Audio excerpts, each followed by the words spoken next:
Did you know that body hatred and dissatisfaction actually comes from the associations we have about certain body types, shapes, sizes, and characteristics? If you didn't know that, tune into this video. My name is Tracy Brown, and I'm a somatic dietitian and attuned eating body image expert. And in this video, I want to talk to you about what is your body dissatisfaction attached to. So I want to tell you a really quick story, is that when I was in my early 20s, I was starting to kind of turn the corner with my recovery with eating disorder. So I had struggled with anorexia, binge eating disorder, exercise compulsion, and all of that had really settled down by just simply making sure I was eating enough, eating regularly, moving when I wanted to versus when I felt like I should.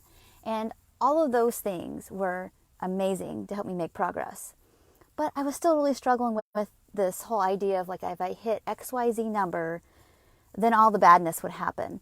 So I have to avoid that, which kept some of those behaviors and definitely the thoughts lingering and impacting my life. It wasn't just what it looked like on the outside, but it really held me back from being fully present.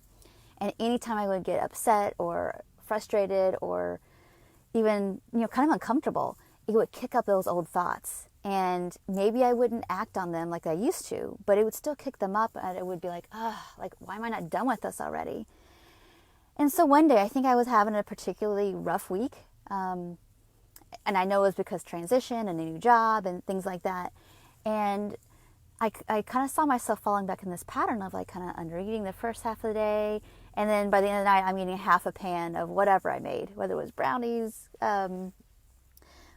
cornbread, whatever it was. I'm like, like I feel so out of control. Why am I doing this? And there's two reasons. One was some of the deprivation that I was inflicting upon myself in the first half of the day. But number two was this underlying fear that if I was fully free and I just let it go and I let myself eat to satisfaction, like fully do it, I would weigh more. And it wasn't a nebulous weigh more. It was a specific, I'll weigh more XYZ this number, and this, it will mean XYZ about me. And so I don't want to talk about the particulars because it's not all my story to tell. There's a little bit, we all have people and things that we associate with our relationship with ourselves, our body.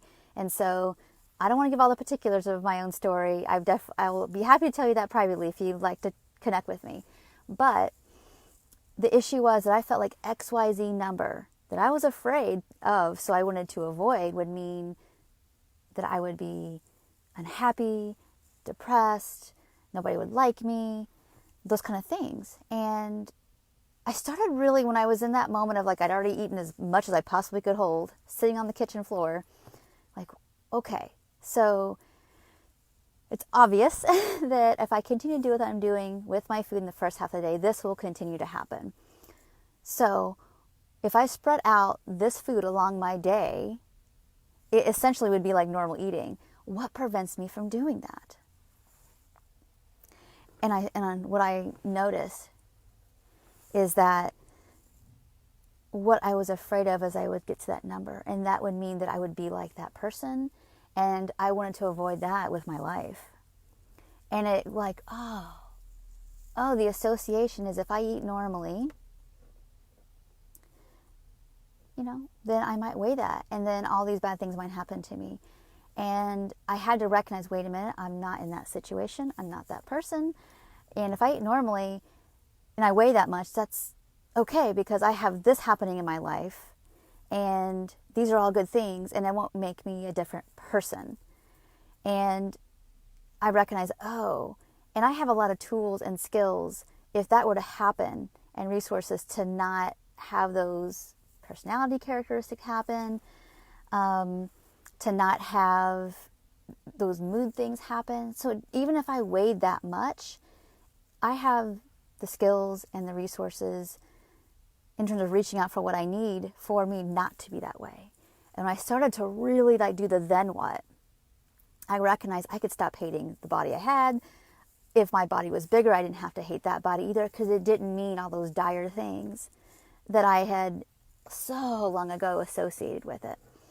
And so I hope this video helps you and helps you get really clear about the unpacking work about body dissatisfaction, it's connected to something. Now I understand that because we live in such a stigmatized world around bodies, is that we have to do the present moment danger that feels apparent. And okay, do we have the resources to deal with that? Is that who we really are if we're mistreated? And, I know we have to deal with the present day things, but I also want you to think about, like, okay, if I've got the resources for that, what might be from the past to hold me back? And so if you need a resource for that, I'm going to put in the comments below something called my Then What Unpacking Tool for fears about weight change. I hope that helps you. It's a free gift. It's, you just get it. If you don't want to stay on my list, then you can unsubscribe, get your gift. No big deal, no harm. But I want you to have that tool to be able to unpack like I did. So thank you so much for watching, and I will talk to you in the next video. Bye for now.